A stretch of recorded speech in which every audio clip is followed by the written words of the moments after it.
If you're hearing this, it means I survived, at least for now. I don't know how long that'll last, but I can't keep this to myself anymore. You need to understand what I saw, what I still hear even when the TV is unplugged, even when the DVD is locked away in a drawer I swore I'd never open again. It was just a cartoon, right? Bright colors, goofy voices, the kind of thing you'd plop a kid in front of on a Saturday morning. That's what I thought too, but this wasn't meant for kids. Hell, it wasn't meant for anyone. When I close my eyes at night, the voices crawl into my skull. They whisper the lines I should have laughed at, only now they sound like screams muffled underwater. And the worst part? Sometimes in the middle of those whispers, they say my name. You might think I'm exaggerating or trying to spook you with another internet ghost story. I wish that were true. I wish this was just a scare for clicks. But this is real, and if I don't share it, I'll lose what little grip I have left on reality. It all started the day I found that DVD. It wasn't like I went looking for something cursed. I wasn't prowling the dark web or digging through some abandoned house. No, it was way simpler than that. I was at a weekend flea market, the kind of place where people sell old VHS tapes, mismatched cutlery, and bootleg DVDs with covers printed on cheap paper. Nostalgia bait, basically. I wasn't even supposed to be there. I'd tagged along with a friend who wanted vinyl records. While he argued with a seller about the difference between collectible and just scratched to hell, I wandered to a cardboard box marked $1 each. It was full of kids' shows I vaguely remembered from the late 90s and early 2000s. And that's when I saw it. A plain black DVD case, no official logo, just the title of a cartoon I loved as a kid scrawled across the cover in faded red ink. At first I laughed.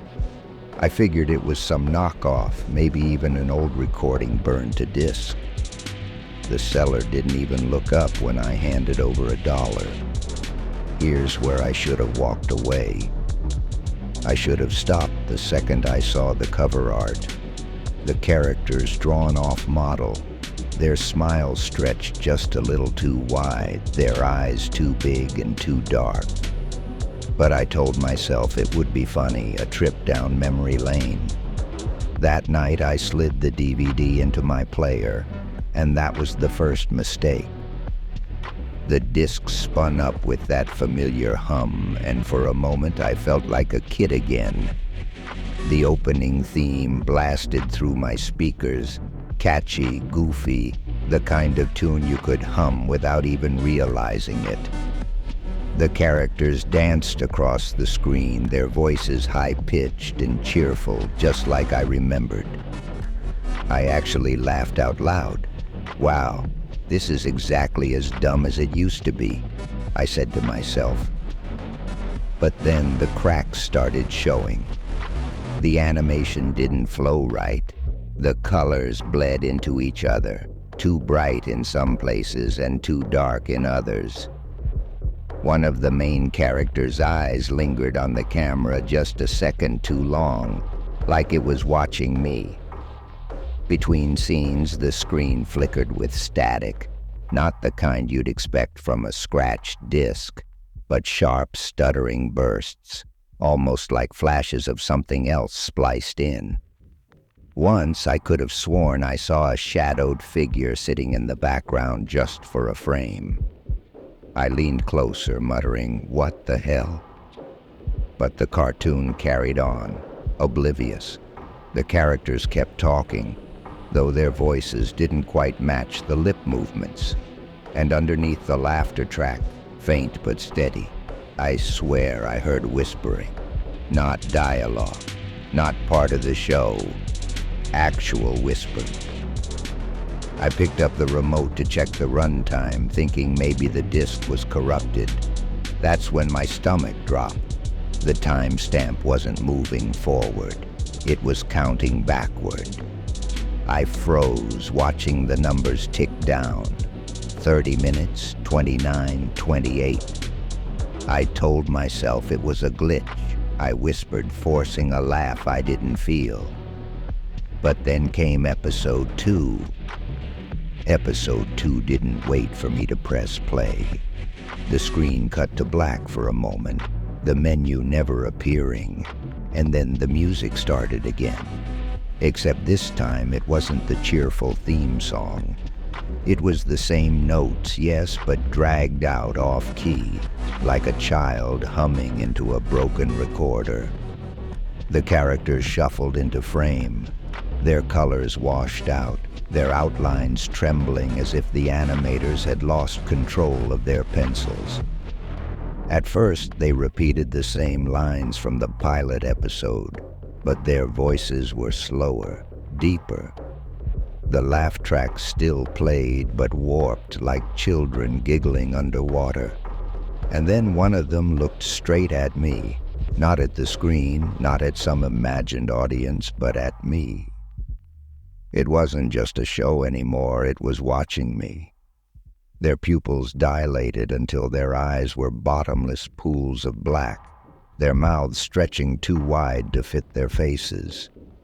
Another character leaned in, closer and closer until its face filled the screen.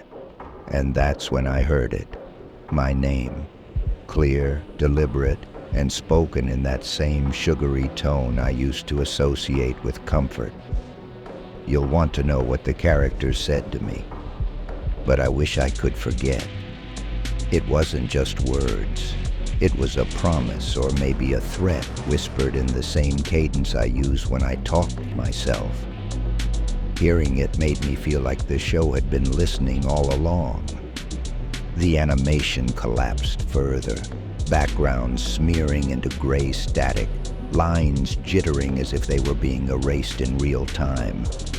The soundtrack was no longer music, just distorted shrieks and the hollow echo of laughter that didn't belong to any child. My hands shook as I grabbed the remote, hammering the stop button. Nothing happened. The screen flickered, the characters distorted further, and the timer ticked backward faster than before. I yanked the plug from the wall. Darkness filled the room, except the TV didn't turn off. The episode rolled on. The DVD was autoplaying itself. After that night, the cartoon didn't stay in the TV. I'd wake up at 3 a.m. to voices drifting through my apartment, high-pitched, cheery, the same cadence from the show. I'd check every corner, every room, even step outside into the hallway. Nothing. But the moment I returned to my bed, the laughter picked up again, closer, like someone had been waiting for me to lie back down. It didn't stop there. I started finding sketches on my walls, drawn in thick black marker. Crude outlines of the characters, their proportions warped and wrong. I don't even own markers. One night I caught my reflection in the bathroom mirror and froze. Behind me, faint but unmistakable, one of the characters was standing just over my shoulder, grinning. I spun around, nothing there. When I turned back, the mirror was clean.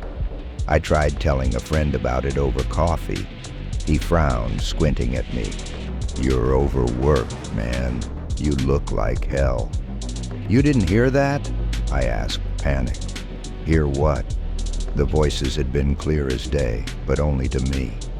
There are rules the DVD enforces. Rules I didn't know at the start. Rules you can't break if you want to survive. Never pause, never eject, and above all, never talk back to them. I won't explain what happens if you do. Not yet. But I knew I couldn't keep living like this. If I wanted answers, if I wanted to stop the show from bleeding into my life, I had to find out where that DVD came from. And that's when the real nightmare began. I buried myself in research, desperate for something that would make sense of what was happening.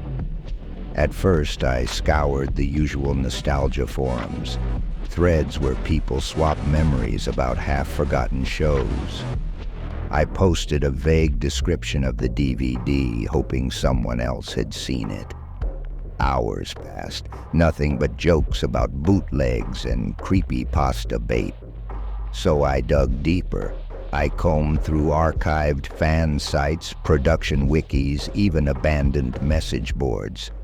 Buried in the clutter, I found whispers about a so-called lost pilot, an episode that never aired, supposedly destroyed before broadcast. No one agreed on why. Some claimed it was too violent for children's TV.